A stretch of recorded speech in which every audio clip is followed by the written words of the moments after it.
Morning आशीष। पहले तो meeting आज होगी, पर हाँ, अब मीटिंग की सिग्निफिकेंस आप इससे भांप सकते हैं कि कौन जा रहा है मीटिंग में।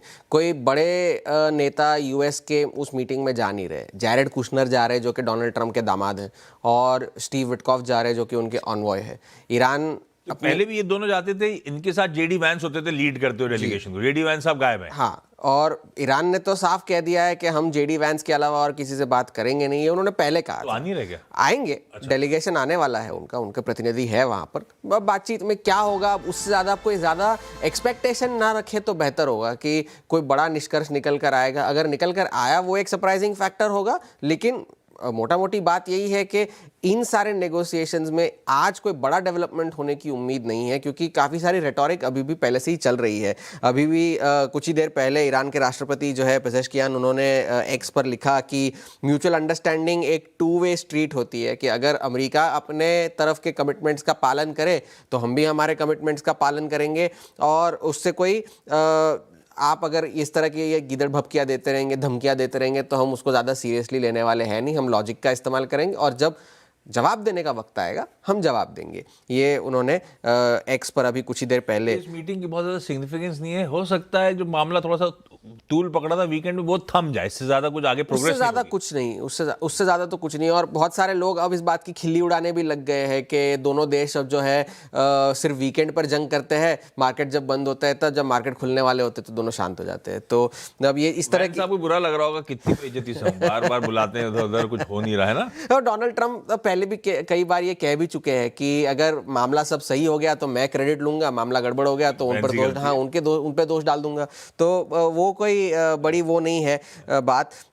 आज दोहा में बातचीत तो होगी ही, लेकिन उससे पहले ईरान के जो डेप्यूटी फॉरेन मिनिस्टर है काजिम गारिबाबादी, उन्होंने कल ये कहा कि ईरान जो है ओमान के साथ बातचीत करना चाहता है कि स्ट्रेट ऑफ हॉर्मुज में किस तरह का एडमिनिस्ट्रेशन करा जाए, क्या करा जाए। लेकिन अगर ओमान बातचीत नहीं करना चाहता किसी कारण से, तो हम जो है अपनी तरह से हमारा प्लान इंप्लीमेंट करेंगे और स्ट्रेट ऑफ हॉर्मुज को अपनी मर्जी से चलाएंगे, अपनी तरह से चलाएंगे। और उन्होंने ओमान को यह चेतावनी भी दी है कि दूसरे किसी भी देश का इंटरफेरेंस जो है वो इसमें नहीं चलेगा। चाहते हैं बेसिकली टोल लगाना, ईरान मिलके टोल लगाए, जो भी परसेंटेज। और ओमान नहीं चाहता कि टोल लगे, क्योंकि ओमान के जो एमिर है, सुल्तान है, जो भी है, वो मैक्रोन से मिले थे G7 के दौरान, और उन्होंने ये कहा भी था कि नेविगेशन जो है टोल फ्री होना चाहिए, कोई बड़ी टोल वोल वहाँ पे लगाना नहीं चाहिए।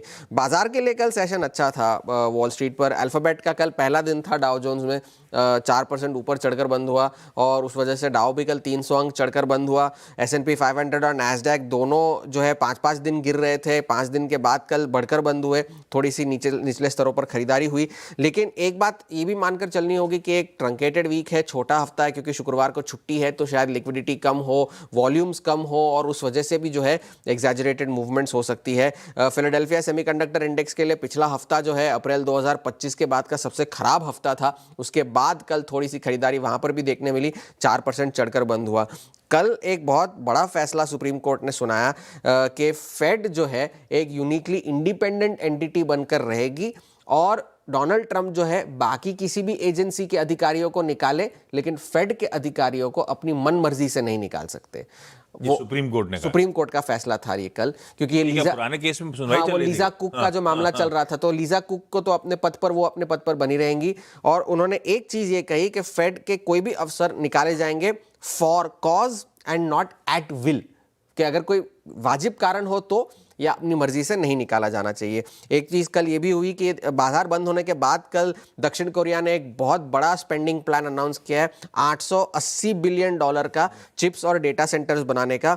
दोनों सैमसंग और SK हाइनिक्स दोनों दो चिप मेकिंग के प्लांट्स बनाएंगे।